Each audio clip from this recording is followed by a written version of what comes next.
चलिए, आज का जो मेरा टॉपिक है, अगर आप मध्य प्रदेश लोक सेवा आयोग समाज कार्य यूनिट नंबर 6 देखेंगे तो उसमें आपको मिलेगा रोजगार के बारे में भी कुछ। तो रोजगार का अगर मीनिंग समझा जाए तो रोजगार का मीनिंग क्या होता है, सिंपल शब्द में आप सभी लोगों को पता होगा कि हमारे समाज में दो तरह के व्यक्ति रहते हैं। अगर एक व्यक्ति बात करो तो वो धनी होते हैं, और अगर हम दूसरे टाइप के व्यक्ति की बात करें तो वो निर्धन होते हैं, है ना। हमारे समाज में दो तरीके के व्यक्ति होते हैं, और जो धनी व्यक्ति होता है उसके पास पैसे होते हैं और वो अपनी आसानी से जीवन याचिका चला सकता है। ठीक है, एक प्रकार से स्वामी के रूप में भी जाना जाता है। वो स्वामी का मतलब आप ये समझिए नियोक्ता के रूप में।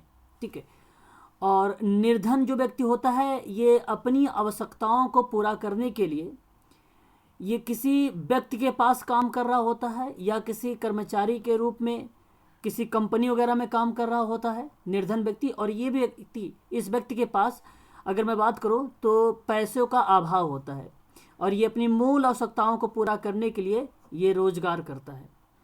तो आज मैं इसी पर आप लोगों से चर्चा करूंगा कि भाई रोजगार होता क्या है। तो सिंपल लैंग्वेज में आप सब जाने रहिए कि जब एक व्यक्ति दूसरे व्यक्ति के लिए, एक व्यक्ति दूसरे व्यक्ति के लिए कोई कार्य करता है और वही कार्य के बदले, उसी कार्य के बदले में उसे पारिश्रमिक प्राप्त होता है। पारिश्रमिक का मतलब होता है एक प्रकार से आप कह लीजिए सैलरी या वेतन, है ना। तो उसे पारिश्रमिक प्राप्त होता है, तो इसे ही हम कहते हैं रोजगार।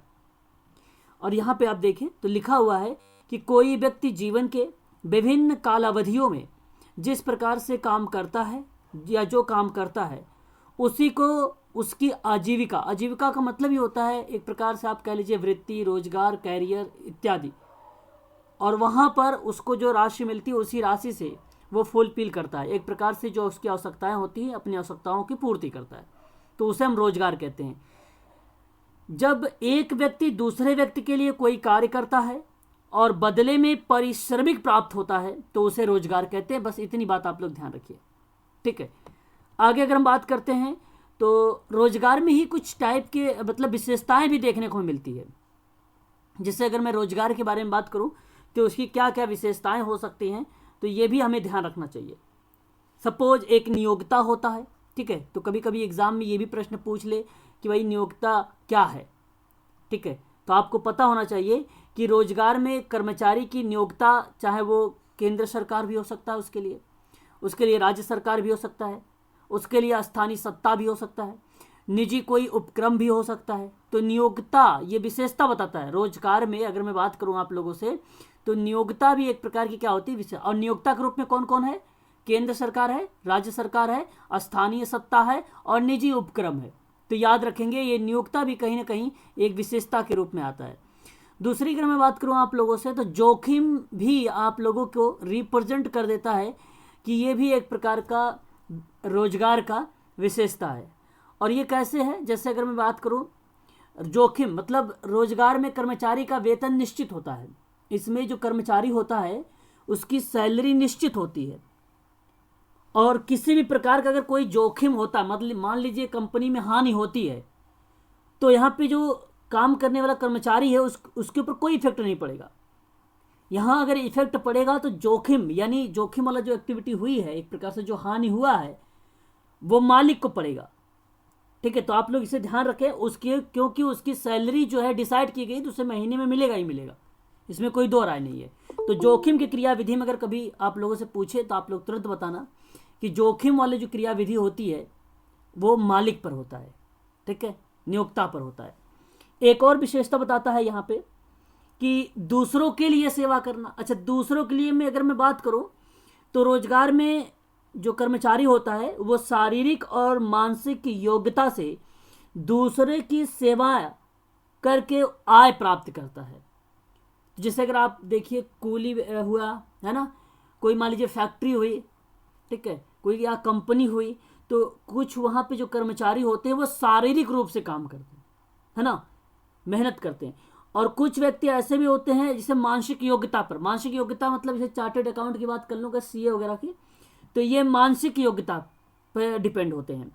ठीक है, तो मानसिक योग्यता से दूसरों की सेवा जो होती है, सेवा करके आय प्राप्त करते हैं, तो वह भी एक प्रकार की दूसरों के लिए जो बनता है वो भी एक प्रकार की उसकी विशेषता बनती है। एक अगर मैं बात करूं आप लोगों से, अनुबंधन, अनुबंधन का क्या मतलब होता है? अनुबंधन बेसिकली रोजगार में कर्मचारी एवं नियोक्ता के बीच में, जो कर्मचारी होता है और जो नियोक्ता होता है, इन दोनों के बीच में नौकरी की कुछ विभिन्न शर्तें होती हैं। जैसे हम आपको सैलरी महीने में देंगे या साप्ताहिक में देंगे या 15 दिन पे सैलरी आपको देंगे, तो ये शर्तें हैं। कितने समय तक आप काम करेंगे, कौन से ड्रेसेस पहनकर आप आएंगे, ठीक है, कैसा बिहेवियर करेंगे, मतलब रूल रेगुलेशंस वगैरह जो भी चीज़ें आती है वो सभी के सभी अनुबंधन में आता है। तो एक प्रकार से ये भी इसकी विशेषता ही मानी जाएगी रोजगार की। और एक लास्ट है स्वयं की उपस्थिति। स्वयं की उपस्थिति मतलब रोजगार में कर्मचारी को स्वयं उपस्थित होकर कार्य करना पड़ता है। अपने स्थान पर वह किसी अन्य व्यक्ति की उपस्थिति नहीं कर सकता, ठीक है, वो स्वयं काम करेगा। तो इसीलिए स्वयं उपस्थिति भी कहीं ना कहीं रोजगार की बेसिकली बता देता है, ये विशेषता है।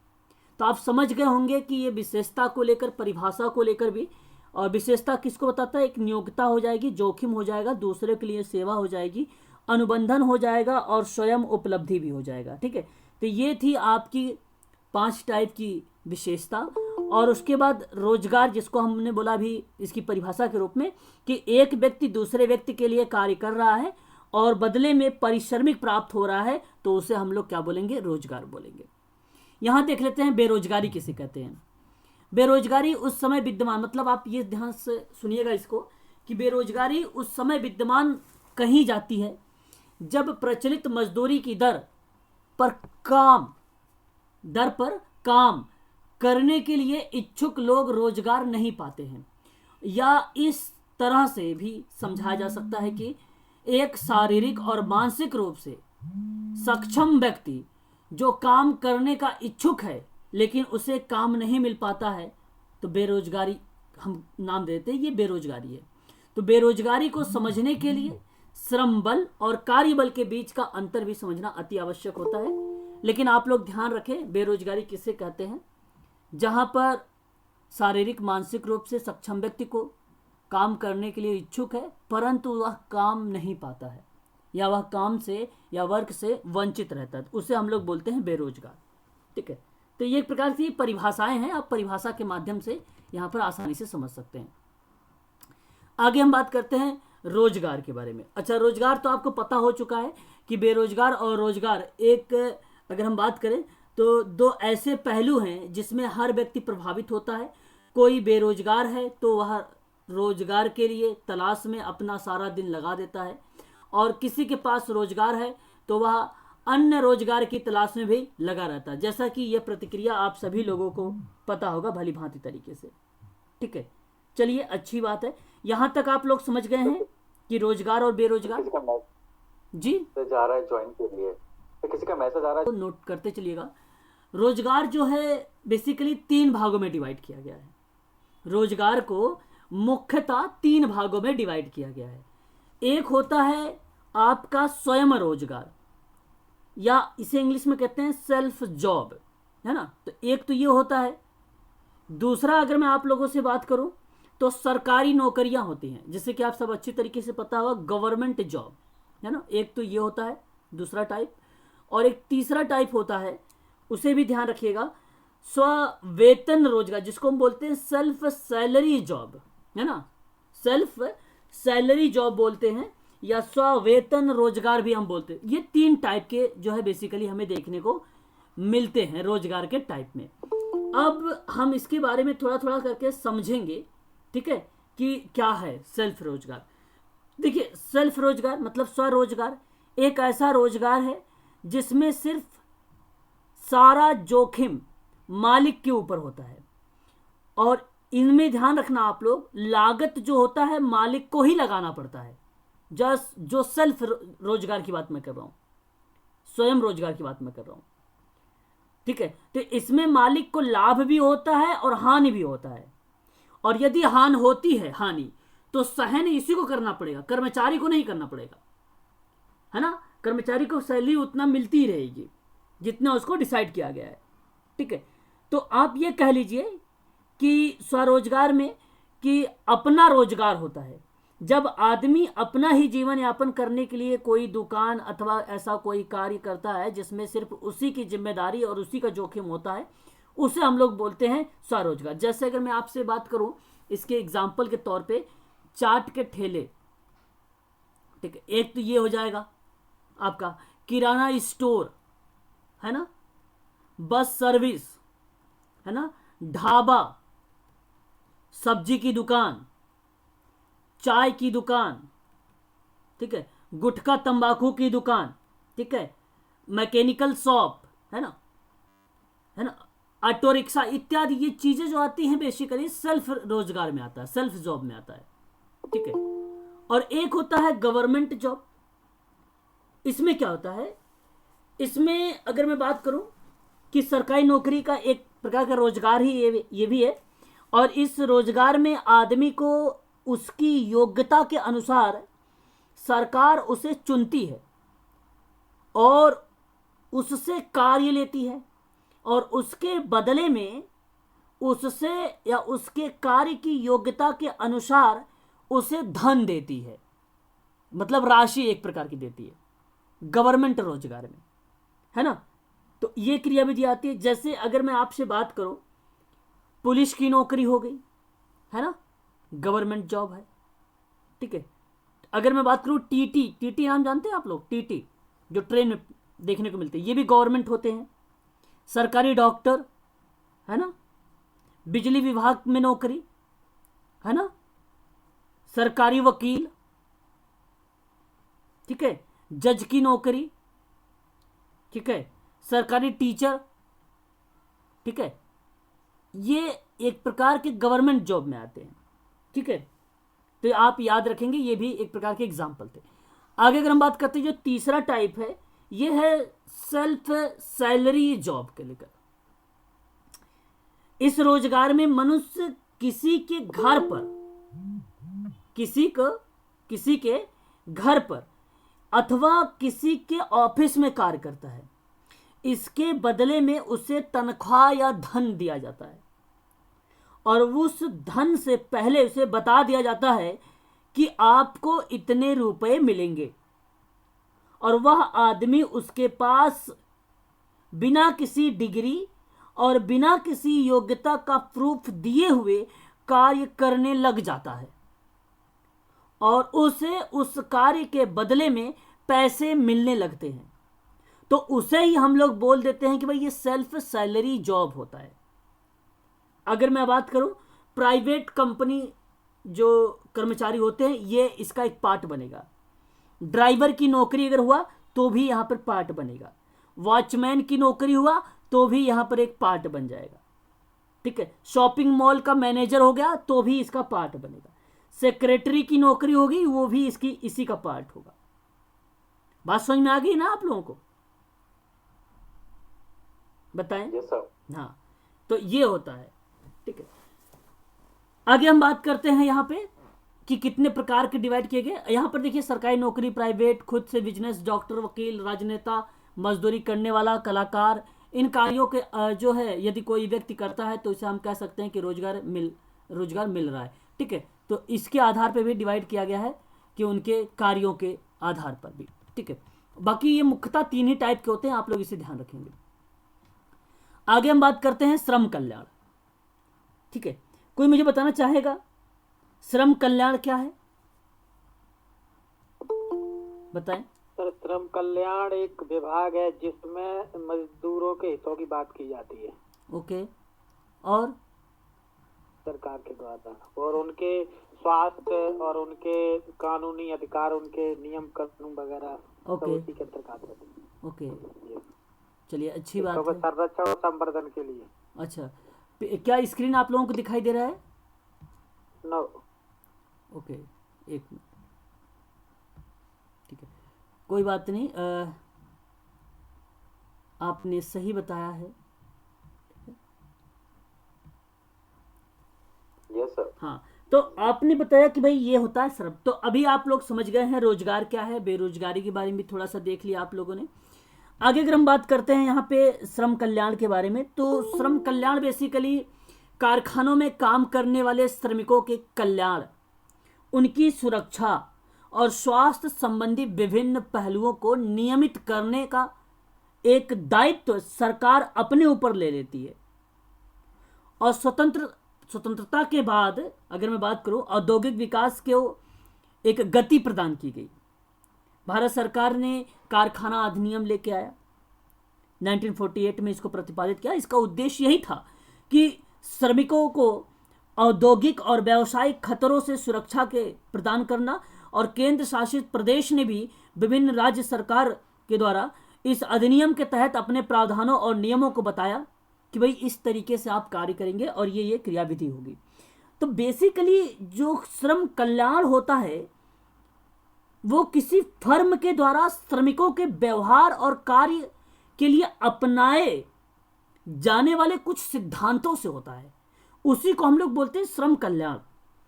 श्रम कल्याण कार्यों से, अर्थ श्रम से ही सुख, स्वास्थ्य, समृद्धि के लिए उपलब्ध की जाने वाली दशाओं से है। इसलिए आप इसे कह सकते हो कि यह श्रम कल्याण है। श्रम कल्याण में अभी एक बार प्रश्न आया था और यही लिखा हुआ था, आप लोग लगा रहे थे समाज कार्य विश्वकोश का, वो गलत जवाब था। शायद सतेंद्र जी जवाब दिए रहे थे वहां पर, उनका गलत आया हुआ था। तो ये ध्यान रखिए कि श्रम कल्याण में सामाजिक विज्ञान का विश्वकोश है एक प्रकार से। इन्होंने अपनी परिभाषा में ये बात कही है कि श्रम कल्याण से अर्थ है कानून, औद्योगिक व्यवस्था और बाजार की आवश्यकताओं के आंतरिक मालिकों के द्वारा वर्तमान औद्योगिक व्यवस्था के अंतर्गत श्रमिकों के काम करने और कभी कभी जीवन निर्वाह और सांस्कृतिक दशाओं के उपलब्ध कराने के ऐच्छिक प्रयास से है। सिंपल सी बात है कि मालिकों के द्वारा वर्तमान औद्योगिक व्यवस्था के अंतर्गत श्रमिकों के काम करने और कभी कभी जीवन निर्वाह और संस्कृति की दशाओं में उपलब्ध कराने का ऐच्छिक प्रयास से होगा, वही आपका कहलाएगा श्रम कल्याण। श्रम कल्याण का मतलब यही होता है कि औद्योगिक प्रणाली अपनी फैक्ट्रियों में रोजगार की दशा का उन्नत करने के लिए मालिकों के द्वारा किया जाने वाला ऐच्छिक प्रयास, यह होता है श्रम कल्याण। ठीक है। श्रम कल्याण में अगर हम बात करें तो कहता है कि कुछ विशेष सुविधाएं होती हैं जो श्रमिकों को प्रदान की जाती हैं। इसमें कुछ विशेष सुविधाएं ये भी होती हैं कि उनके संबंध कार्य करने की उन्नत दशाओं से रिलेट होता है। उन्नत का मतलब इंप्रूव से रिलेट होता है। विशेष सुविधाओं के पॉइंट ऑफ व्यू से अगर बात किया जाए तो श्रमिकों के शारीरिक, मानसिक, नैतिक, बौद्धिक, सामाजिक जीवन की उन्नति भी होती है श्रम कल्याण में। इस श्रम कल्याण में श्रमिकों का जीवन स्तर ऊंचा होता है और उनका दृष्टिकोण जो होता है बहुत ही व्यापक होता है। श्रम कल्याण में कार्य सिर्फ मालिकों से संबंधित ना होकर, सिर्फ मैंने कहा मालिकों से संबंधित ना होकर राष्ट्रीय और अंतर्राष्ट्रीय जीवन में भी, या राष्ट्रीय या अंतर्राष्ट्रीय जीवन से संबंधित हो तो सबसे अच्छा होगा श्रम कल्याण। श्रम कल्याण के अंतर्गत ऐच्छिक संस्थाओं के द्वारा ये कार्य किए जाते हैं, याद रखेंगे आप सभी, ऐच्छिक संस्थाओं के द्वारा। इसका मोटो होता है कि नागरिकता की भावना का विकास हो, कार्य क्षमता में वृद्धि हो, श्रमिकों के कार्य की मानवीय दशा को उपलब्ध कराया जाए, राष्ट्रीय उत्पादन को प्रोत्साहन दिया जाए, श्रमिकों, मालिकों और सरकार के बीच स्वास्थ्य संबंधों का निर्माण हो, अनुकूल सामाजिक परिस्थितियां निर्मित हो। यह श्रम कल्याण आपसे बात करता है। ठीक है। इसके बारे में देखेंगे थोड़ा सा और भी चीजें, जैसे एक रोटरी पटरी वालों के लिए डिजिटल ज्ञान प्राप्ति के लिए विशेष अभियान भी शुरुआत किया गया था। अच्छा, श्रम कल्याण के संबंध में अगर मैं आप लोगों से बात करूं तो श्रम कल्याण जैसे औद्योगिक शांति की स्थापना करना, सामाजिक गुणों का विकास करना, उत्तरदायित्व की भावना का विकास करना, मानसिक शांति, कार्य क्षमता में वृद्धि, ये एक प्रकार की रिप्रेजेंट करती है श्रम कल्याण के कार्यों की आवश्यकताओं को। साथ ही साथ रेहड़ी पटरी वाले को डिजिटल ज्ञान प्राप्त के लिए विशेष अभियान भी चलाया जाता है तभी ये श्रम कल्याण एक सुटेबल होगा, एक सकारात्मक दृष्टिकोण में होगा, ऐसा कहना माना जाता है। तो यहाँ पे अगर हम देखें, जैसे अगर हम बात करें इलेक्ट्रॉनिक्स और सूचना प्रौद्योगिकी मंत्रालय और आवास और शहरी कार्य मंत्रालय के द्वारा संयुक्त रूप से पीएम स्वनिधि योजना के तहत स्ट्रीट वेंडर्स के डिजिटल ज्ञान प्राप्त करने के लिए विशेष अभियान का एक प्रमुख भाग को शुभारंभ शुरू किया गया था। यह अभियान प्रधानमंत्री श्री नरेंद्र मोदी जी के द्वारा सबका साथ सबका विकास का दृष्टिकोण रखा गया था।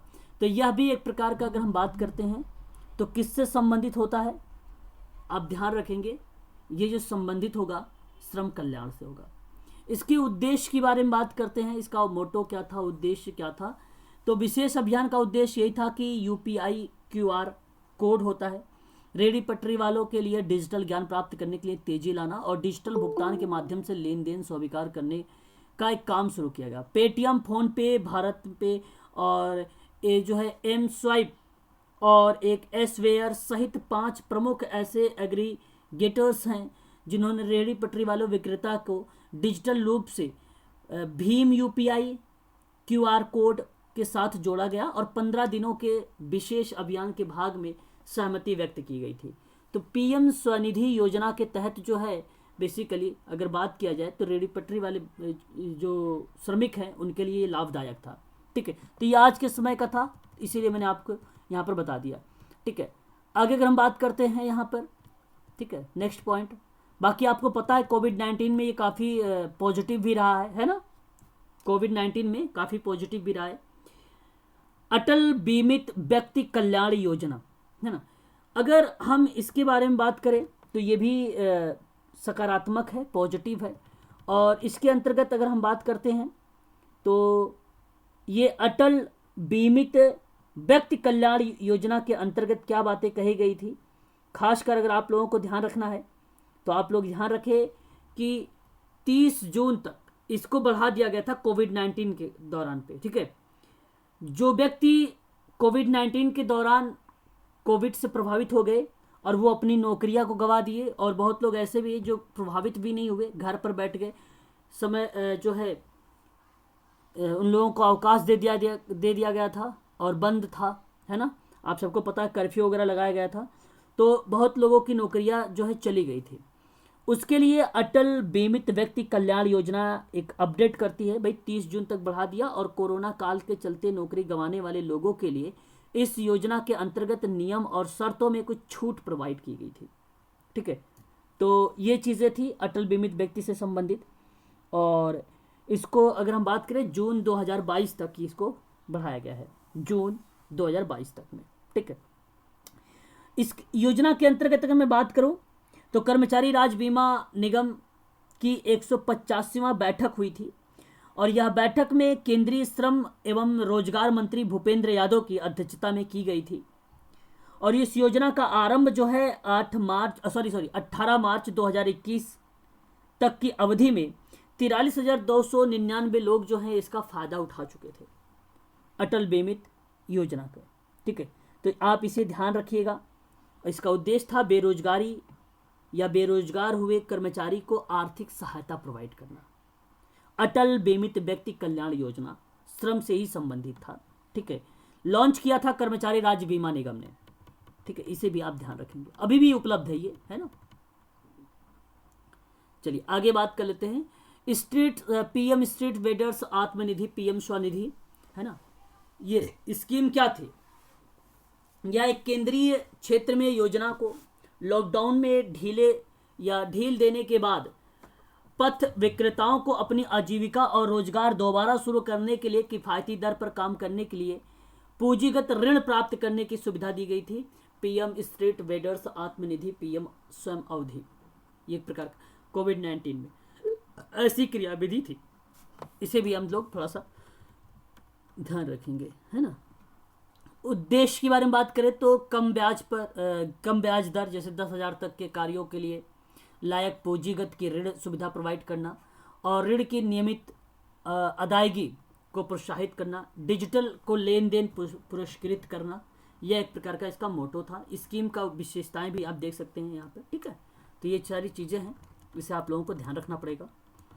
कुछ अधिनियम हैं श्रम को लेकर, ये भी एग्जाम में कुछ पूछे जाते हैं। जैसे अगर मैं बात करूं, मजदूरी संदाय अधिनियम 1936 है, न्यूनतम मजदूरी अधिनियम 1948 है, बोनस संदाय अधिनियम 1965 है, समान पारिश्रमिक अधिनियम 1976 है, ठेका श्रम विनिमय उन्मूलन अधिनियम है 1970 है आपका, बाल श्रम निरोध और एवं विनियमन अधिनियम जो है 1986 का है।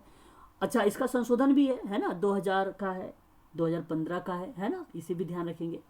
औद्योगिक रोजगार स्थायी आदेश अधिनियम 1946 का है। रेलवे कर्मचारी, देखिए एक औद्योगिक विवाद अधिनियम है वो 1947 का है, लेकिन यहाँ पे ध्यान रखिएगा आप सभी लोग, औद्योगिक रोजगार जो है आपका अस्थायी आदेश अधिनियम को बताएगा, तो 1946 होगा, ठीक है, 1947 नहीं लगाएंगे। अगर हम बात करें रेलवे कर्मचारी कार्य में घंटे और विश्राम की अवधि नियमावली 2005 में लाई गई। प्रसूति लाभ अधिनियम 1961 में लाया गया। उपादान संदाय अधिनियम 1972 में लाया गया। औद्योगिक विवाद अधिनियम 1947। अंतर्जातीय प्रवासी श्रमिक रोजगार एवं सेवा शर्त विनिमय अधिनियम 1979। भवन एवं अन्य निर्माण श्रमिक रोजगार एवं सेवा शर्त विनिमय अधिनियम 1996 का है। श्रम कानून या कतिपय प्रतिष्ठानों और रजिस्टरों को रखने और प्रस्तुत करने की छूट अधिनियम जो है 1946 लाए गए थे। तो ये अधिनियम याद रखिएगा, सारे के सारे श्रम से संबंधित हैं। जितने भी अधिनियम है ये श्रम से संबंधित हैं, सारे के सारे अधिनियम, ठीक है। लास्ट टॉपिक है यूनिट नंबर 6 का CSR। किसी को पता है CSR क्या होता है? जरा बताएं मुझे। हाँ पता है सर, पता है। बताएं सर। CSR होता है सोशल रिस्पॉन्सिबिलिटी, एक फंड होता है जो भारत सरकार ने एक एक्ट के तहत प्रत्येक कंपनी को ये कर दिया गया है कि आपको ये पता नहीं 2 या 3% है, तो इसको आपको गरीबों को ऐसे सामाजिक कार्यों में लगाना ही है, और अगर नहीं लगाओगे तो ये मैंडेटरी कर दिया है सरकार ने। ओके। टर्नओवर 5 लाख हो, हाँ 5 करोड़ 5 करोड़ हो तो उनको ऐसे 2% 3% लगाना है। हाँ। देखिए यहाँ मैं आप सबसे एक ही बात कहूँगा, आप लोग उसे ध्यान रखें। एक बात ध्यान से सुनिए, ये जो CSR है कॉरपोरेट सामाजिक जिम्मेदारी है ना, एक प्रकार से कॉरपोरेट सामाजिक जिम्मेदारी। और कॉरपोरेट मतलब आत्म नियमन और व्यापार मॉडल की एक एकीकृत एक रूप है जहां एक स्वयं नियामक तंत्र होता है और जिसके तहत व्यापार पर नजर रखा जाता है।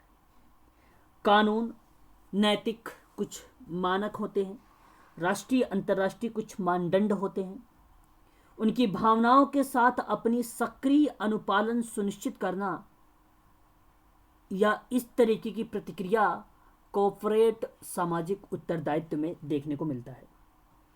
तो आप ध्यान रखिएगा यहाँ पर कि नियम और व्यापार मॉडल में एकीकृत का रूप में आया है, और ये एक नियमांक का मतलब होता है क्या? नियम या रूल है ना, तो वही एक प्रकार का तंत्र है जिसमें कानून और नैतिक मानक और राष्ट्रीय अंतर्राष्ट्रीय मानकों की जो मानदंड है या उनकी भावना के साथ सक्रिय अनुपालन सुनिश्चित करता है, एक्टिव होगा।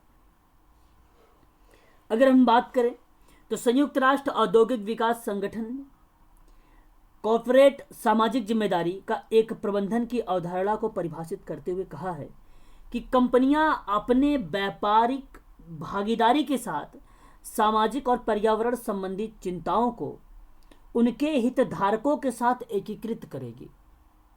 ऐसी क्रियाविधि जो है कॉर्पोरेट सामाजिक जिम्मेदारी के अंतर्गत देखने को मिला है। तो आप लोग इसे ध्यान रखिएगा, बहुत इंपॉर्टेंट पॉइंट है ये। यहाँ पे कह रहा है कि कॉर्पोरेट सामाजिक उत्तरदायित्व वह अवधारणा है जहां संगठन अपनी संचालन के सभी पहलुओं में ग्राहकों, कर्मचारी और शेयरधारकों, समुदाय और पर्यावरण पर अपनी गतिविधियों के प्रभाव की जिम्मेदारी लेकर समाज के हित की सेवा करते हैं। ठीक है, ठीक है, यह आपको ध्यान रखना पड़ेगा। आगे अगर हम बात करें, चर्चा पर चर्चा आप लोगों से करें तो इसमें और भी पॉइंट्स आते हैं। सपोज अगर मैं आपसे बात करूं, अगर आपसे पूछ ले कि CSR गतिविधियां किस प्रकार की होती है, किस टाइप की गतिविधियां इसमें देखने को हमें मिलती है, अगर आप तो होता सर एक प्रकार जी कंपनी कॉर्पोरेटरों को एक सामाजिक दायित्व उत्तरदायी। ओके, देखिए, कंपनी अधिनियम 2013 के प्रावधानों के अकॉर्डिंग जहां कॉर्पोरेट सामाजिक उत्तरदायित्व नीति नियम 2014 और सार्वजनिक रूप से अगर बात किया जाए समय समय पर यह जारी करता है CSR दिशा निर्देश, और CSR परियोजनाओं को इंगित करने के लिए यह लॉन्च करती है कुछ योजनाएं भी। ठीक है, हितधारकों और समाज के लिए मूल्य पैदा करने के लिए जो मूल्य रूप से व्यवसाय और संचालन के अपने सतत विकास के लिए अपनी तहत के माध्यम से जुड़ा हुआ होता है, और एक प्रकार से लोगों को नियम और पर्यावरण टोटली आप ये समझ लीजिए कि सकारात्मक दृष्टिकोण जो बना रहा है श्रमिकों के लिए, वो CSR बना रहा है। और किस माध्यम से? सामाजिक उत्तरदायित्व के माध्यम से। ठीक है, स्वच्छ भारत कोष में योगदान सहित स्वच्छता, स्वास्थ्य देखभाल और स्वच्छता का बढ़ावा देना, भूख, गरीबी और कुपोषण को समाप्त करना, स्वच्छता के प्रचार के लिए केंद्र सरकार के द्वारा स्थापित करना, सुरक्षित पेयजल उपलब्ध कराना, यही एक प्रकार की क्रियाविधि है इसकी CSR की। विशेष शिक्षा और रोजगार बढ़ाने के कौशल उपलब्ध कराना, विशेषकर बच्चों और महिलाओं बुजुर्गों को अलग अलग दिव्यांग और जीविकाओं को वृद्धि परियोजनाओं के सहित शिक्षा में बढ़ावा देना, लैंगिक समानता को बढ़ावा देना, महिलाओं को सशक्त बनाना, महिलाओं और अनाथों के लिए घरों और हॉस्पिटल में या हॉस्टल की स्थापना करना, वरिष्ठ नागरिकों के लिए बुजुर्ग घरों, डे केयर सेंटर और अन्य श्रमिकों की स्थापना करना, सामाजिक आर्थिक रूप से पिछड़े वर्गों के जो लोग हैं उनकी असमानता को कम करना, यही है CSR की भूमिका, यही है CSR की भूमिका। ठीक है, तो ये था आप लोगों के सामने CSR। अच्छा, और भी चीज़ें हैं यहाँ देख सकते हैं। आत्मनियमन और एक व्यापार मॉडल है जहाँ पर एकीकृत का एक रूप है, और एक स्वयं नियामक तंत्र है जिसके तहत एक व्यापार पर नज़र रखता है और कानून, नैतिक मानकों और राष्ट्रीय और अंतर्राष्ट्रीय मानदंडों की भावना के साथ अपनी सक्रिय अनुपालन सुनिश्चित करता है। इसी के रूप में CSR की नीति कार्य करती है। ठीक है, तो यह बन जाएगा CSR। ठीक है, यहाँ पे अगर आप देखेंगे CSR क्या है, तो एक व्यापक अवधारणा है जिसमें उद्योग और कंपनी के आधार पर कई रूप में हो सकता है। इस कार्यक्रम के तहत व्यावसायिकों के द्वारा अपने ब्रांड को बढ़ावा देने के साथ साथ समाज को भी लाभान्वित करने की कोशिश की जाती है। तो ये CSR हो जाएगा। और यह व्यापारिक और औद्योगिक समूह को स्वयं नियंत्रित करके पहल करना, और इसके अंतर्गत कानून समस्त या सम्मत नैतिक मानकों को अंतर्राष्ट्रीय रीति के अनुरूप कार्य करना, इस तरह की क्रियाविधि CSR में आती है। ठीक है, समुदाय में भी काम करता है, कंपनी के लिए जो है समान रूप से महत्वपूर्ण है। ऐसी गतिविधियां कंपनी और कर्मचारियों के बीच में सामंजस्य स्थापित करने के, आसपास की दुनिया से या उसके लगाव को बढ़ाने में मददगार होता है CSR। ठीक है, तो आप ध्यान रखेंगे इस CSR के बारे में।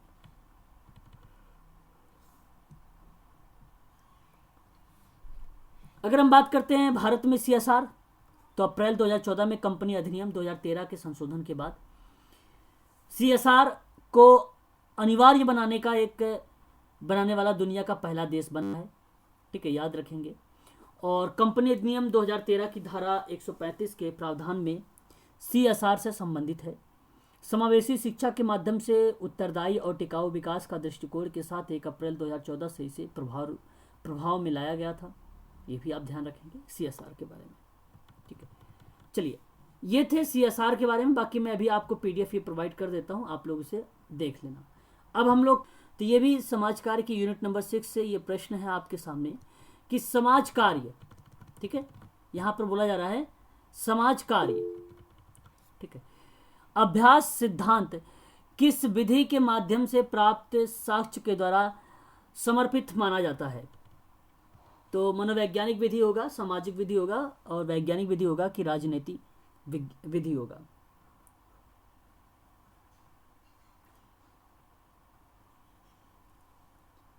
ऑप्शन बी होगा करेक्ट जवाब आपका, वैज्ञानिक विधि होगा यहाँ पर। ठीक है, तो समाज कार्य अभ्यास का सिद्धांत किस विधि के माध्यम से प्राप्त साक्ष्य के द्वारा समर्पित माना जाता है, तो वो वैज्ञानिक विधि माना जाएगा आपका। ऑप्शन नंबर बी करेक्ट हो जाएगा। क्वेश्चन नंबर सेकंड है कि समाज कार्य अभ्यास सिद्धांत के अंतर्गत किसकी व्याख्या अभिपुष्टि होती है? मानव व्यवहार की, सामाजिक क्रियाकलाप और शिवार्थी की मनोभावों को और कार्यकर्ता की अवस्थिति की। बताएं। मानव व्यवहार जो होता है समाज कार्य अभ्यास सिद्धांत के अंतर्गत किसी व्याख्या का अभिपुष्टि होती है। ऑप्शन नंबर ए आपका करेक्ट जवाब हो जाएगा। आगे बात करते हैं, एक व्यावसायिक सेवा के अंतर्गत समाज कार्य को किस प्रकार की प्रक्रिया मानी जाती है? बताएं।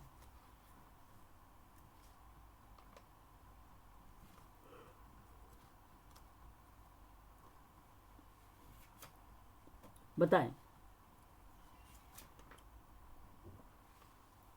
यहां अगर मैं बात करूं आप लोगों से तो सामाजिक क्रिया, तो एक व्यावसायिक सेवा के अंतर्गत समाज कार्य को किस प्रकार की क्रिया माना जाएगा?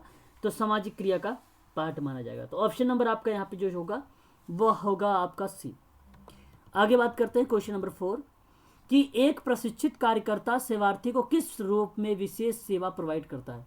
व्यक्ति के रूप में, समूह के रूप में, कि समुदाय के रूप में, कि सभी के रूप में?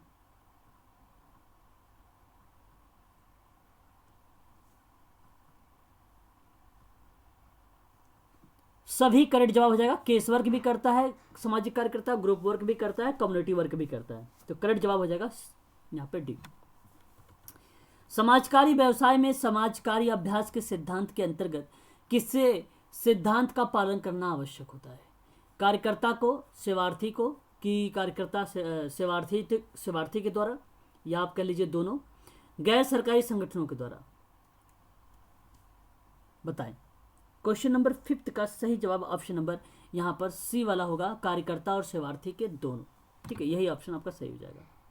स्वीकृति का जो सिद्धांत है उसके अंतर्गत सेवार्थी का उसकी किस स्थिति के अनुसार व्यवहार स्वीकार किया जाना चाहिए? भविष्य स्थिति के अनुसार, वर्तमान की स्थिति के अनुसार, भूत की, और भविष्य और वर्तमान दोनों की। यहाँ सही जवाब क्वेश्चन नंबर 6 का ऑप्शन नंबर आपका बी होगा करेक्ट, वर्तमान स्थिति के अनुसार होता है। ठीक है, यही आपका सही जवाब हो जाएगा।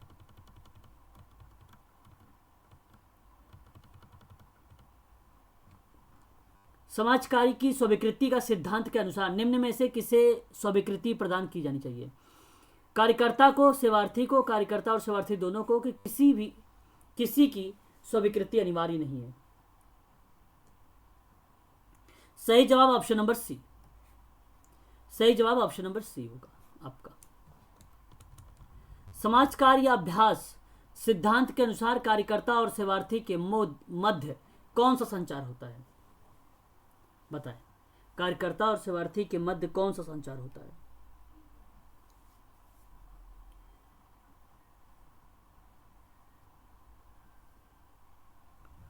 क्वेश्चन नंबर 8 का अगर हम बात करें, लिखित, अलिखित, सांकेतिक और मौखिक सभी होगा आपका करेक्ट जवाब यहाँ पे ऑप्शन नंबर डी होगा।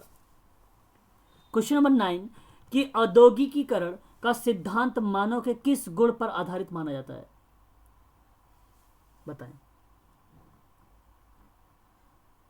मानव गरिमा इज द करेक्ट जवाब हो जाएगा, ऑप्शन नंबर यहां पर सी आपका करेक्ट जवाब हो जाएगा। एक व्यक्ति में कुछ विशिष्ट योग्यताएं पाई जाती हैं जो दूसरों से नहीं पाई जाती, यानी यूनिक होता है, और यह कथन समाज कार्य अभ्यास के सिद्धांत के किस सिद्धांत में निहित है? डी, व्यक्तिकरण के सिद्धांत में निहित है। ऑप्शन नंबर डी आपका करेक्ट जवाब हो जाएगा।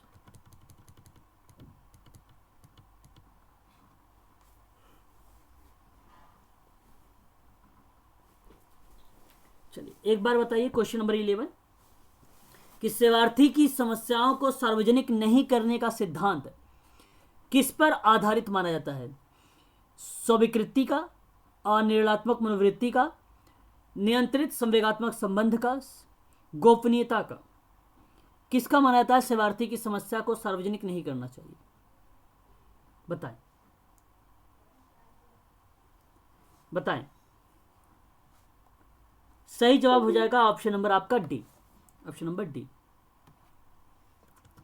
क्वेश्चन नंबर 12 कि किसी को गोपनीय रखने के लिए संदर्भ में किसकी अनुमति अनिवार्य होती है? सेवार्थी की, कार्यकर्ता की, सेवार्थी और कार्यकर्ता दोनों की, किसी की स्वीकृति अनिवार्य नहीं है। यह प्रश्न बहुत अच्छा है ना। इसका सही जवाब होगा ऑप्शन नंबर, अगर मैं बात करूं तो ए, सेवार्थी की होती है। ठीक है, इसकी अनुमति अनिवार्य है, इसी का डेटा है और इसकी अनुमति अनिवार्य है। ठीक है, तभी आप डेटा को शेयर कर सकते हैं। ठीक है, क्वेश्चन नंबर अगर हम बात करते हैं 13 में कि आत्मनिर्णय सिद्धांत के अंतर्गत आत्मनिर्णय का अधिकार किस पर बल देता है? कार्यकर्ता पर, सेवार्थी पर, कार्यकर्ता और सेवार्थी दोनों पर, कि उपरोक्त में से कोई नहीं? बताएं। क्वेश्चन नंबर 13 का सही जवाब बताएं। अगर हम बात करते हैं सेवार्थी पर तो ऑप्शन नंबर बी आपका करेक्ट जवाब हो जाएगा। ठीक है, क्वेश्चन नंबर 14 अपने हितों का सर्वोच्च निर्णायक होता है, सेवार्थी होता है, कार्यकर्ता होता है, कि गैर सरकारी संगठन होता है, कि इनमें से कोई नहीं होता है?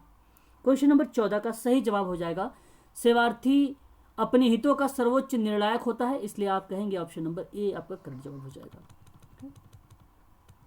आगे बात करते हैं नियंत्रित संवेगात्मक संबंध का सिद्धांत के अंतर्गत एक व्यावसायिक व्यक्ति के रूप में किसे व्यावसायिक प्रक्रिया का पालन करना पड़ता है? क्वेश्चन नंबर 15 का सही जवाब अगर हम बात करें हम सभी लोग कि नियंत्रित संवेगात्मक संबंध का जो सिद्धांत है इसके अंतर्गत एक व्यावसायिक व्यक्ति होता है कार्यकर्ता। तो एक व्यावसायिक पूछ लिया था, प्रश्न बहुत सरल है, यही व्यावसायिक से क्लियर हो गया था आप लोगों का कि व्यावसायिक सामाजिक कार्यकर्ता व्यक्ति के रूप में किससे व्यावसायिक प्रक्रिया का पालन करता है, तो एक प्रकार से वह कार्यकर्ता को ही रिप्रेजेंट करता है। तो कार्यकर्ता इज द राइट आंसर हो जाएगा ऑप्शन नंबर बी आपका। यहाँ पे भारत जैसे विकासशील देश में किस प्रकार के परिवार का स्वरूप अधिक प्रचलित है? भारत जैसे विकासशील देश में क्वेश्चन नंबर 16 का सही जवाब ऑप्शन नंबर आपका हो जाएगा यहाँ पर एकल और संयुक्त परिवार दोनों भारत में प्रचलित है। आगे हम बात करेंगे और क्वेश्चन नंबर 17 लेंगे कि वर्ष 1954 की कल्याण विस्तार परियोजना डैश पंचवर्षीय योजना अवधि में, देखिए अब आपको ध्यान रखना हो, ठीक है, बहुत सरल प्रश्न है ये, ठीक है, सामुदायिक विकास खंड के अंतर्गत आ गई थी। क्वेश्चन नंबर 17 का सही जवाब ऑप्शन नंबर कौन सा होना चाहिए? प्रथम तो दिया ही नहीं था, और जब प्रथम नहीं दिया है 1951 से लेकर 1951 से लेकर 55 तक चला था, तो यहां पर आएगा ऑप्शन नंबर बी वाला, सॉरी ए आएगा आपका, ऑप्शन ए आएगा द्वितीयक वाला। द्वितीयक पंचवर्षीय योजना जो थी 56 से लेकर आपका चलाया गया था 61 तक, ठीक है, इसमें चर्चा पर चर्चा की गई थी कल्याण विस्तार परियोजना को लेकर, बात हो चुकी थी 1954 में ही 1954 में। विभिन्न वर्गों के लिए कल्याण विकास और सशक्तिकरण का कार्य योजनाबद्ध तरीके से किस वर्ष प्रारंभ किया गया था? कल्याण विकास सशक्तिकरण का कार्य जो है योजनाबद्ध तरीके से किस वर्ष में संचालित किया गया था? तो ऑप्शन आपका ए करेक्ट हो जाएगा 1951 में, 1951 में। आगे बात करते हैं महिलाओं और बच्चों को मौलिक कल्याण सुविधाएं उपलब्ध कराने के हेतु किन क्षेत्रों में विकास योजनाएं वर्ष 1954 में प्रारंभ की गई थी?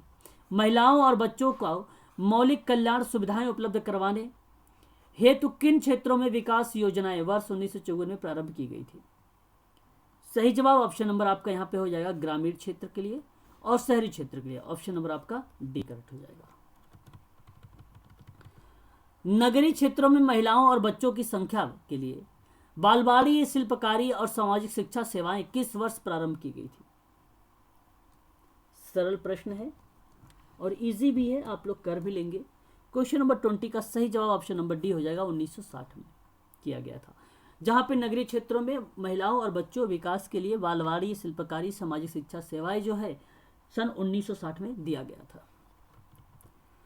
क्वेश्चन नंबर 21 आपसे कह रहा है कि निम्नलिखित में से कौन सा, ठीक है, एक कार्य पारिवारिक परामर्श है ना, पारिवारिक परामर्श केंद्र से संबंधित नहीं है। तो आप जरा मुझे बताएं, क्वेश्चन 21 का बहुत सरल जवाब है आप सभी के पास सामने। तो अब देखिए, राजनीति समझ को बढ़ावा देना, मेरी बात को बहुत ध्यान से समझिएगा। पारिवारिक झगड़े का निपटारा करना ये है, पुनर्वास सेवाएं उपलब्ध कराना ये भी है, निःशुल्क कानूनी सहायता प्रोवाइड करना ये भी है, लेकिन राजनीति की समझ को बढ़ावा देना ये नहीं है आपका परिवार परामर्श केंद्र के अंतर्गत। ऑप्शन नंबर आपका सी करेक्ट हो जाएगा, यहाँ पे सी वाला करेक्ट हो जाएगा आपका। बाल विकास कार्यक्रम के अंतर्गत किस आयु वर्ग के लोगों को शामिल किया जा सकता है? क्वेश्चन नंबर 22 का सही जवाब ऑप्शन नंबर यहाँ पे सी हो जाएगा, 18 वर्ष से कम आयु के बच्चों को। 23 बाल कल्याण विकास कार्यक्रम के अंतर्गत किस प्रयास को शामिल नहीं किया जाता है? किस प्रयास को शामिल नहीं किया जाता है? क्वेश्चन नंबर 23 का सही जवाब जो हो जाएगा ऑप्शन नंबर डी हो जाएगा, 14 से 18 वर्ष के मध्य, है ना। एक मिनट, सॉरी, यहां पे सही जवाब हो जाएगा 18 वर्ष हो जाएगा, है ना। यहां पर होगा धार्मिक, ठीक है, यहां पे हो जाएगा धार्मिक आपका। देखिए यहां ध्यान सुनिए, बाल विकास कार्यक्रम के अंतर्गत किस आयु वर्ग के लोगों को शामिल किया जाता है? 18 वर्ष से कम के लोगों को। और अगर हम बात करते हैं कि बाल विकास कार्यक्रम के अंतर्गत किस प्रयास को शामिल नहीं किया गया है, तो प्राविधिक शामिल किया गया है, शैक्षिक शामिल किया गया है, सामाजिक शामिल किया गया, धार्मिक को नहीं शामिल किया गया था, धार्मिक को नहीं शामिल किया गया था। आगे हम बात करते हैं, यह वह बच्चा ही है जो किसी व्यक्ति के द्वारा प्रारंभ किए गए कार्य को भविष्य में पूरा करेगा। यह कथन किसका है? क्वेश्चन नंबर 24 का सही जवाब क्या होना चाहिए? अब्राहम लिंकन का नाम, ऑप्शन नंबर बी करेक्ट हो जाएगा। एक व्यक्ति आवश्यकता लेकर पैदा होता है और आवश्यकता लेकर समाप्त हो जाता है, यह कथन किसका है? कौन बताएगा? टॉलस्टॉय। अब्राहम मैस्लो का है, अब्राहम मैस्लो का है, ठीक है, पिरामिड भी बोला था ये बात। क्वेश्चन नंबर 25 समेकित बाल विकास सेवा योजना किसे शामिल नहीं करती है? 25 का करेक्ट जवाब क्या होना चाहिए? स्वास्थ्य बीमा को शामिल नहीं करता है समेकित बाल विकास योजना के अंतर्गत। बाकी माता पोषाहार, शिक्षा और परिवार नियोजन ये शामिल है, स्वास्थ्य बीमा शामिल नहीं है इसमें, है ना। ऑप्शन आपका यहाँ पर हो जाएगा डी वाला करेक्ट जवाब, ठीक है। क्वेश्चन नंबर नेक्स्ट ले लेते हैं हम लोग। समेकित बाल विकास सेवा योजना में किस से शामिल नहीं किया जाता है? क्वेश्चन नंबर 25 का रिपीट हो गया। अच्छा, डी होगा करेक्ट जवाब। भारतीय, अगर हम बात करें भारतीय संविधान के किस अनुच्छेद में या उसके अंतर्गत 6 से 14 वर्ष के आयु के बच्चों की निःशुल्क और अनिवार्य शिक्षा के बारे में बात किया गया है? अनुच्छेद आपको बताना 21 या 21 का ऑप्शन नंबर आपका सी करेक्ट हो जाएगा। क्वेश्चन नंबर 27 की बात करते हैं। अनुच्छेद 51 का के अनुसार जो माता पिता संरक्षक हो वह 6 से डैश वर्ष के बीच आयु के यथास्थिति अपने बच्चे अथवा प्रतिपाल को शिक्षा प्राप्त करने का अवसर प्रोवाइड करता है। क्वेश्चन नंबर 27 का सही जवाब ऑप्शन नंबर आपका बी हो जाएगा, यहाँ पे सही 14 वर्ष, ठीक है, याद रखेंगे 6 से 14 वर्ष, है ना। 51 अगर हम बात करते हैं समाज कार्य की भाषा में महिला विकास का मतलब क्या है, तो क्या बताएंगे आप लोग? समस्याओं का निदान करना होगा, पिछड़ेपन को दूर करना होगा, महिलाओं को स्वावलंबन बनाया होगा। ऑप्शन नंबर डी करेक्ट हो जाएगा आपका यहाँ पर। निम्नलिखित में से कौन एक महिला विकास के उद्देश्यों को शामिल नहीं करता है? ऑप्शन आपका यहाँ पे कौन सही होगा कि आपसे पूछा शामिल नहीं करता है, तो देखिए मुख्य धारा से जोड़ता है, महिलाओं के प्रति आदर और सम्मान भी करता है, राजनीति नियम क्षेत्रों में महिलाओं और भागीदारी को बढ़ाता है। ये गलत है आपका। पुरुषों को समान अवसर, पुरुषों के समान अवसर उपलब्ध कराया जाए, महिलाओं के विकास में ही ये अहम भूमिका है, लेकिन यही नहीं है। ऑप्शन नंबर 3 आपका है, सी वाला सही जवाब हो जाएगा। महिला संबंधी नीतियों को क्रियान्वित करने के लिए मुख्य जिम्मेदारी निम्नलिखित में से किससे है? क्वेश्चन नंबर 30 का सही जवाब ऑप्शन नंबर डी हो जाएगा, महिला विकास ब्यूरो, महिला विकास ब्यूरो। बात समझ में आई? बताएं एक बार। Yes sir. आप लोग इसे ध्यान रखिएगा, सभी की सभी पॉइंट इंपॉर्टेंट चीजें हैं, सारे के सारे इंपॉर्टेंट है ना, ध्यान रखेंगे आप लोग। आगे बात कर लेते हैं, ठीक है, नेक्स्ट पॉइंट पे आते हैं हम सभी लोग।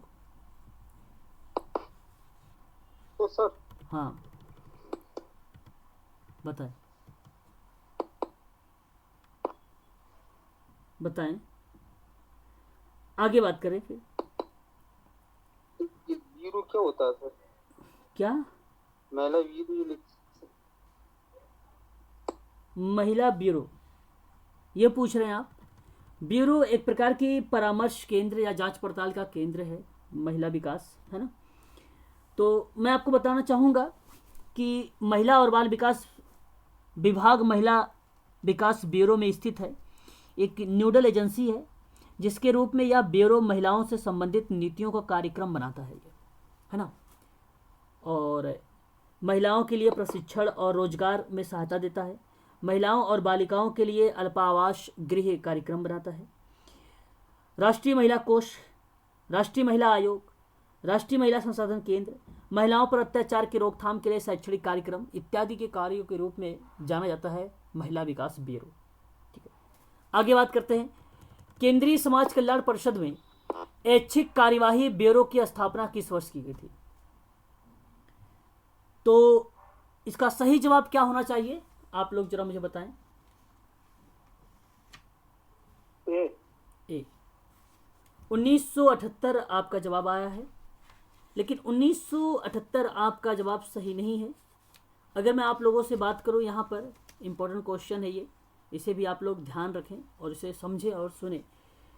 ये आपसे कह रहा है वर्ष 1982 में, ठीक है, ऐच्छिक कार्यवाही ब्यूरो तथा परिवार परामर्श केंद्र केंद्रीय समाज कल्याण परिषद में मई सन 1982 में ऐच्छिक कार्यवाही ब्यूरो की स्थापना की गई थी, और इसका कार्य था परिवार परामर्श केंद्र योजना को क्रियान्वयन को लेकर निगरानी करना, अगर हम बात करें तो अभिकरण की एक भूमिका निभाना, सहायक सेवाएं उपलब्ध करा रही सरकारी और गैर सरकारी स्वैच्छिक संस्थाओं में समन्वय संपर्क स्थापित करना होता है, इसका कार्य होता है। ठीक है सतेंद्र जी, ठीक है ना। इसका सही जवाब ऑप्शन नंबर बी होगा। परिवार परामर्श केंद्र विभिन्न कार्यों को किसे शामिल नहीं करता है? अगर हम बात करते हैं यहाँ पे, तो इसका सही जवाब जो होगा आपका घरेलू, देखो परिवार परामर्श केंद्र सहायक सेवा उपलब्ध कराना होगा, सामाजिक कार्यकर्ता को प्रशिक्षण देना भी होगा, परिवार केंद्र में होता है ये, है ना, परिवार केंद्र में ये होता है ना। ये पूछा है कि आपसे कौन सा शामिल नहीं किया है, कौन सा शामिल नहीं किया है। घरेलू हिंसा को रोकना ये काम नहीं है इसका, ठीक है, ये अलग से अपने आप में एक अधिनियम है। बाकी अभिकरण की भूमिका निभाता है, प्रशिक्षण भी देता है, उपलब्ध भी कराता है। तो परिवार परामर्श केंद्र याद रखेंगे सभी लोग, ये भी इंपॉर्टेंट ही है ना। चलिए आगे बात कर लेते हैं। क्वेश्चन नंबर 33 आपसे कह रहा है कि युवा विकास के संदर्भ में अभिव्यक्त उद्देश्यों में किसे शामिल नहीं किया गया है? क्वेश्चन नंबर 33 का सही जवाब अगर मैं आपसे बात करूं, तो यहां अगर आप देखें संतुलित दृष्टिकोण को विकसित करना, यहां पर ध्यान दीजिएगा, युवा विकास आया गया है आपके सामने, ठीक है, ध्यान रखेंगे आप सभी लोग। ये युवा विकास है, और युवा विकास यानी युवा कल्याण। अगर मैं बात करूं, किसी देश के युवा पीढ़ी उस देश के लिए महत्वपूर्ण मानव संसाधन होती है। किसी भी राष्ट्र की युवा शक्ति उस राष्ट्र के वर्तमान का निर्माण करता है और भविष्य के लिए रास्ता प्रशस्त करती है। युवा पीढ़ी को राष्ट्र के निर्माण की जिम्मेदारी में मुख्यतः भूमिका निभानी चाहिए। इसलिए यह बहुत ही महत्वपूर्ण है कि युवाओं की आवाज़ों को सही मंच पर लाया जाए एक प्रकार से। तो दृष्टिकोण विकसित करना, रचनात्मक योगदान की भावनाओं को जागृत करना, राजनीति में अवसर तलाशने के लिए प्रोत्साहन देना, लेकिन संतुलित दृष्टिकोण विकसित करना ये नहीं है युवा विकास का एक प्रकार का मोटो या शामिल अभिव्यक्ति उद्देश्यों में। ठीक, ऑप्शन आपका सी सही हो जाएगा। राष्ट्रीय युवा नीति क्रियान्वयन का उद्देश्य क्या हो सकता है? राष्ट्रीय युवा नीति का अगर हम बात करें क्रियान्वयन का उद्देश्य क्या हो सकता है, तो यहाँ पे अगर हम बात करते हैं कि ऐतिहासिक और सांस्कृतिक विरासत के प्रति युवाओं को जागरूक करना, ये आपका सही जवाब होगा। आगे अगर हम बात करते हैं कि विश्व शांति के संवर्धन में शामिल करना, ये भी शामिल है। युवाओं और आत्मविश्वास, अनुशासन और न्याय का विकास करना, ये भी शामिल है। उपरोक्त तो सभी आपका यहाँ पे करेक्ट जवाब हो जाएगा। ठीक है, जैसे राष्ट्रीय युवा नीति 2014 का लक्ष्य क्या था? पूर्ण क्षमता प्राप्त करने से था, सशक्त बनाने से था, देश को उचित स्थान प्राप्त करने में सामर्थ्य बनाने से लेकर था। ऑप्शन आपका यहाँ पे जो होगा वो डी वाला करेक्ट हो जाएगा। राष्ट्रीय क्वेश्चन नंबर आज का ये लास्ट ले लीजिए 35। राष्ट्रीय युवा योजना, राष्ट्रीय सेवा योजना कार्यक्रम के आयोजन में किसकी भूमिका महत्वपूर्ण होती है? क्वेश्चन नंबर 35 का सही जवाब आप लोगों से जानना चाहूंगा मैं। तो छात्रों की, 35 का सही जवाब जो होगा आपका यहाँ पर ऑप्शन नंबर बी होगा, छात्रों की। ठीक है, ध्यान रखिएगा, ये सभी के सभी जो मैंने अभी आज क्वेश्चन करवाया है ये इंपॉर्टेंट है। ठीक है, तो राष्ट्रीय, सर ये और बता 36 कॉमनवेल्थ का ये दो। अच्छा, दो आप देख लीजिए। कॉमनवेल्थ युवा कार्यक्रम किस वर्ष आरंभ किया गया था? तो आप लोग ध्यान रखिएगा, ये भी सही जवाब, इसका ऑप्शन नंबर आपका सही जवाब हो जाएगा 1969 में। कॉमनवेल्थ युवा कार्यक्रम अगर आपसे पूछता है तो ध्यान रखिएगा 1969 में इसको शुरुआत किया गया था। वास्तव में इसका उद्देश्य था युवाओं के विकास की अभिवृद्धि करने से। ठीक है, तो याद रखिएगा आप सभी लोग, ऑप्शन नंबर आपका यहाँ पे सही जवाब हो जाएगा, सी वाला। कॉमनवेल्थ कार्यक्रम डैश कार्यक्रम आरंभ हुआ था वर्ष 1969 में, किया गया था किस पर था? बच्चों पर था, बालिकाओं पे था, किशोर पे था कि युवाओं पे था? प्रश्न बहुत सरल जवाब है, आप लोगों को पता होना चाहिए। 37 का करेक्ट जवाब ऑप्शन नंबर बी होगा। ऑप्शन नंबर बी नहीं होगा, बी युवा, यहाँ पे डी होगा। हाँ, D is the right answer हो जाएगा यहाँ पे। ठीक है, डी करेक्ट हो जाएगा, युवा। हाँ, युवा पर होगा, ऑप्शन नंबर डी करेक्ट हो जाएगा।